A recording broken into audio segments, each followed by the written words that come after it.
Alright, we've got a Whirlpool dryer and we're going to be removing the blower wheel. I'm going to show you how to do it. Pretty straightforward, nice and easy. You will have to remove the back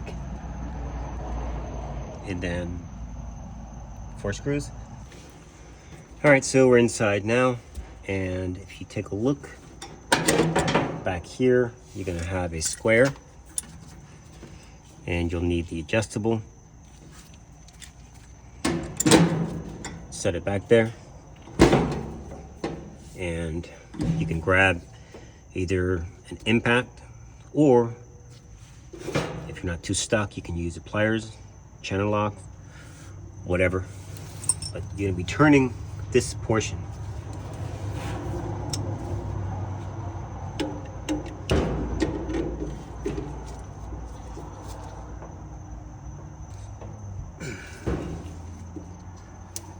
All right.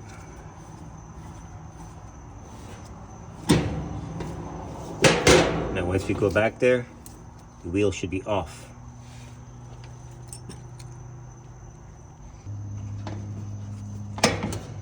There it is. So you could put the adjustable right on the shaft, and then you basically turn the motor and pull it out. And to put it on would be the same reverse. All right, pretty straightforward. All right, so now we're dealing with the blower motor section. I want to give you an idea how to get it off, so that you will be putting an adjustable right there. And if you look at the motor as one big bolt, it runs all the way through, and clockwise to remove, so righty going right removes it. So righty loosey, it's opposite.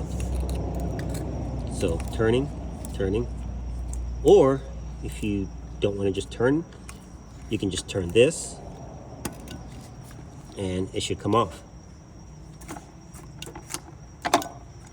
Go opposite. All right.